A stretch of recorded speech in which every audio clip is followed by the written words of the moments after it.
So yun mga kapwesto, meron ako sa inyo ipapakitang isang pwesto.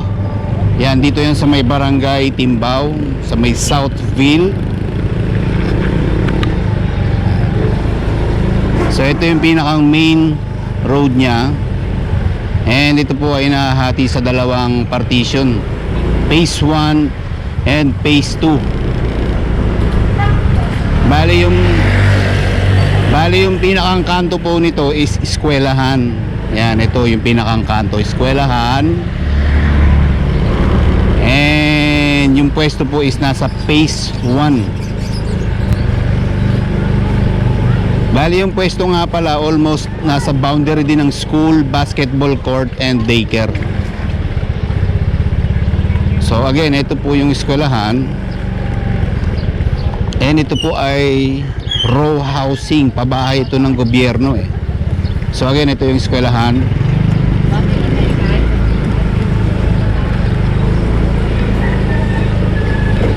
Galing po tayo ng main road, ano? Then turn right tayo dito. Nga pala yung area na dito is palengke naman ito, way papuntang palengke. So kung from palengke to this area papunta dun sa pwesto, it takes 2 minutes lang naman. So again, yung nasa right side natin is ano to eh, eskwelahan. Then again, yung susunod niya is basketball court. Eto.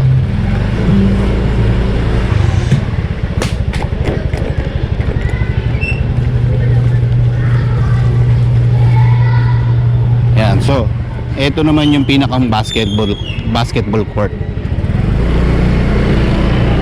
And syempre yung pwesto na in-offer natin is eto. Yan, yung may puting bahay na yan. Oy.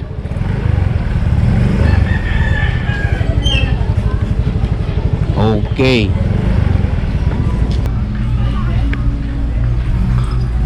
Alright guys, so ito yung pwesto, no? I-view ko lang sa inyo. Anyway, ito ay approximately may laki tong 20 square meter. May sarili siyang lababo. Yan. And syempre CR. Yan. Bali ito yung surroundings niya. Yan. And dito yung mga katabi niya, school, basketball court, and yung pinakang daycare center. Ang pinaka-front niya is yung Centennial, kumbaga yung pinakang supply ng tubig dito. And syempre guys, yung mga karatig nito is mga tabing bahay na to lahat. Tabing bahay na kung saan wala nang masyadong establishment yan. Ang establishment is nagmumula dito sa area na to palabas. Bali ito considered to as Phase 1 and considered as main road din ito. Yun po. So again guys, ito uli yung pwesto. Most likely meron itong laking 20 square meter. Okay. Ideal dito mga food business. Kasi nga, palibot ito ng kabahayan eh. Mamaya ituturo ko kayo kung anong meron doon sa mga likod-likod na yan para ma-visualize nyo rin. Okay? So again, ito yung pwesto uli, no? And ituturo ko kayo sa palibot dito. Just to see the surroundings.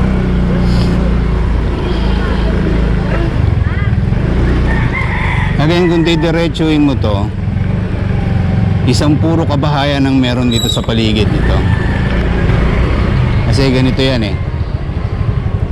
Let's say sa bawat butas niyan, we can say merong 50 kabahayan. Ate, yung isang diretso nito may mga 50 kabahayan, ano? Alin mo 50? Itong side na to, kabilaan. Sobra? 30-30. 30-30. Oh. Ilang butas pa meron to? Marami pa. Diba? Sige ate. So yun, sa bawat butas we can say 30-30, so 16 kabahayan meron. Ilang butas meron to? Ano? Parang ganito rin, no? Pare-parehas lang yan. 16 butas meron. We can say 16 kabahayan ang meron. So kung mapapansin nyo rito, puro ano na dito eh, more on kabahayan na siya. Bibihira talaga yung business na naka-roll up. Actually halos wala na nga lahat eh. Hanggang itong binabaybay natin na to is Phase 1 ito. phase 1 area ito.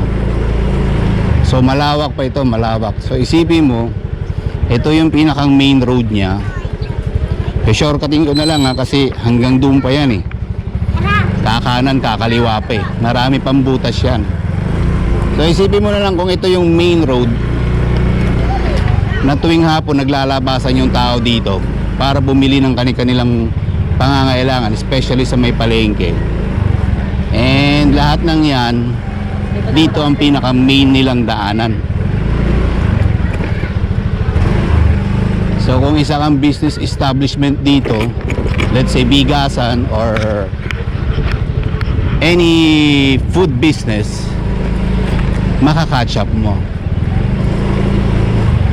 Kumbaga bago pa sila pumunta ng Talipapa, nakuha mo na sila. Yan.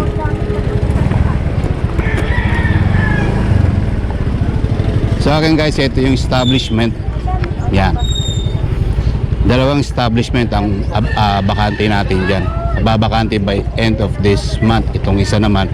And ito ready na to for viewing. Nabanggit ko na sa inyo yung details niya. Nasa 20 square meter. And tara, pasyal tayo sa may Talipapa. Again, from this establishment sa pinapaupahan papuntang Talipapa, it takes siguro 2 minutes lang kung lalakarin mo ito.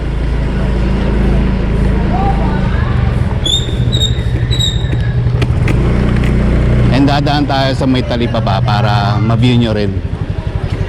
Again guys, maraming tao dito. Maraming tao dito. So kung isa kang business establishment, tiyak papatukin ka ng mga tao dito. Parang tulad niya nasa kanto na yan. O diba? Grocery, bigasan. Halos isang sukat lang yan. Ganon din ito. Sila lang yung mga malalakas na establishment dito. Again, pag kumanan ka dito, yan, ito na yung pag kumanan ka, ito na yung pinakang Talipapa niya. Itutur ko na rin kayo para makita niyo yung pinakang main na palengke ng barangay Timbao na ito. So dito mag-i-start yung pinakang palengke niya. So again, bago sila pumunta rito, kung meron ka magandang business doon, hindi na sila kailangan pang pumunta rito kasi mag-i-spend pa sila ng sometimes para lang makarating dito. Boss, stop. So yun, ito na yung pinakang proper na palengke. During hapon, mapapansin yung itong establishment na to ay punong-puno. Talagang siksikan dito ang tao. Okay? Pinapasyal ko lang kayo kasi ito yung pinakang proper na palengke nito. Sa lahat ng community ng Timbao, dito lahat namimili. Yan.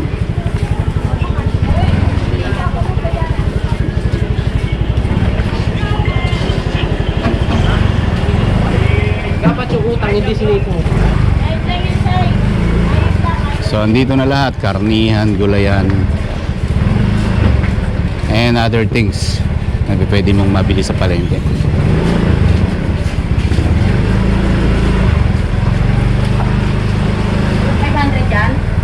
Pero syempre hindi kalayuan, ando doon na yung pinakang, we can say, labasan or pinaka proper entrance ng palengke naman kung magagaling ka sa main road. Barista block Ay, boss, ano? Eh boss, Ito, nangyayangay. ano yan? Hindi, pangulam namin sa loob. Pangulam lang. Pangulam lang. Sige boss. Alright. So again guys, ito na yung pinakang labasan ng Talipapa na. So again, ito yung pinaka proper palengke ng Timbao. Next dito is medyo malayo na tayo sa area, no? So 7-Eleven, terminal ng jeep. Tour ko na rin kayo. So ang pinaka-terminal ng jeep is ito naman, terminal ng jeep, 7-Eleven. Then ito na yung way going to Techno Park.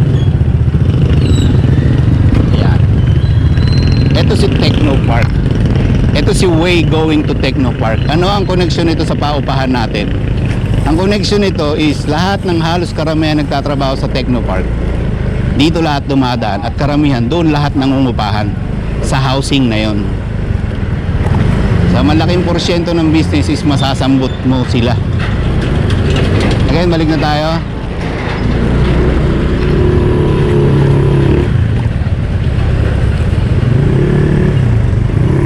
So ulitin ko, ito yung palengke ng Barangay Timbao.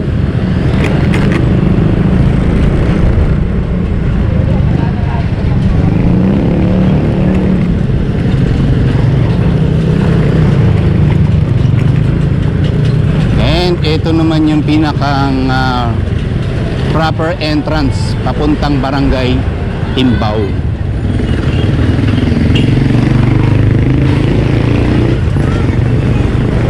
Dito tayo nagmula kanina, Southville. So lahat ng mga taong lalabas para bumili ng kanilang basic needs na pangangailangan, doon pa lang makakatch up mo na, mas maganda. So yun lamang guys, no? Sa lahat ng mga gustong maghanap ng pwesto, meron akong pinakita sa inyo, potential yung business na yun kasi potential yung pwesto na yun kasi matao yung lugar. So yun lamang po guys, no? Maraming salamat. At sa lahat na may interesado, PM na lang po kayo. Again, thank you and God bless.